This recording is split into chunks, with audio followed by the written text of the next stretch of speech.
Hey y'all, welcome back to my channel. I know I've been MIA. It's been a minute. It has been a minute, but I'm back. So before we get into the video, if you have not subscribed to my channel, I don't know what you're waiting for, okay? We are on the road to 1K. We are almost there. Go ahead and hit that subscribe button and like this video. So I was asked to talk about the day in the life of a travel social worker. So I wanted to dedicate this video to talking about that. Of course, every assignment is going to be completely different. There are assignments in dialysis centers, schools, prisons, jails, mental health hospitals. It goes on and goes on and goes on. So depending on the role that you're in, your day is going to look different. I'll talk about the two assignments I've had and what my day looked like. The first assignment I had was in an outpatient transplant clinic, okay? So let's start from the beginning. So with training, I had about 2.5 weeks of training. I got really lucky with that. So I was working with someone I was taking over for, and she trained me. When she left, I was good. And then I had my colleagues I could ask for help. So that's what my training was like. So about 2.5 weeks, I had training. After that, I was on my own. Usually within that assignment, every day I had to do an assessment. It was like a psychosocial assessment. So like asking about mental health history, substance use history, asking about the support they have. So every day I had to do some sort of assessment.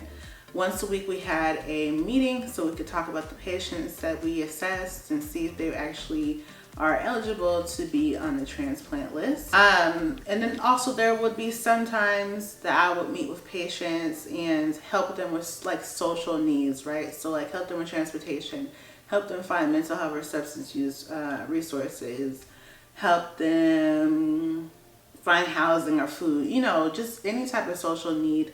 There would be times where I met with patients, usually over the phone or like in their hospital room, to talk about those resources. Very, very rarely was there ever a staff meeting. I don't think I ever had one. So yeah, that was very rare. Just to recap, every day I did some type of psychosocial assessment. There would also be times where I had to meet with patients after they got a transplant, and also just randomly talking with patients to help them find resources within the community. Every day I had daily rounds. Daily rounds are with like the hospital providers, nurses, case managers, usually like physical therapists, occupational therapists, whoever. You all gather around and talk about patients who are there that you are covering. So that was my first assignment. That's pretty much what a day, or I guess like a week, looked like. Now my second assignment, I had 1 day training.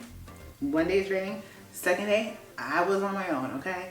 So this specific assignment is discharge planning, okay? So discharge planning, essentially, this is what a typical day looks like for me.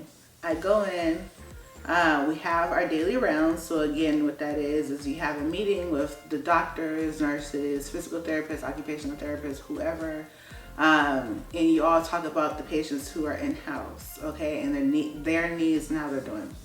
So that happens every single day. There's also like once a week I have like another meeting that we do. That happens once a week. But every single day I have to do a discharge assessment. So I go in, talk with the patient. Hey, how are you gonna get home? Can you afford your medications? What pharmacy do you like? Who's your primary care doctor? Do you have any concerns about your hospitalization? Usually patients just go home with no needs. Sometimes they need some resources to be able to have a safe discharge. So sometimes I have to find them like a skilled nursing facility or an adult family home to go to. There's times where patients need oxygen, you know, to go home, so I order that for them.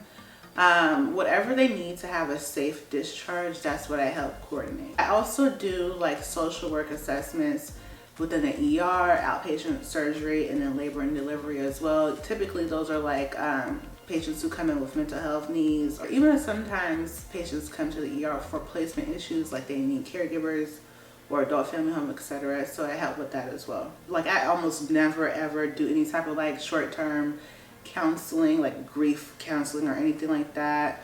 Usually it seems like the nurses or the doctors kind of take over that. I don't ever get involved with that. Just to recap, I have daily rounds in the morning.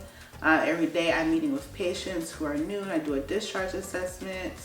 And if patients have any type of needs to help them have a safe discharge, I help coordinate that. Like, that is what you own as a discharge planner, is ordering and coordinating everything to make sure the patients have a safe discharge. And yeah, just to reiterate, like, because it's travel, like, every assignment is going to be different and every role you have is going to be different. Usually the travel assignments are within like the healthcare field, like hospitals, dialysis centers, etc.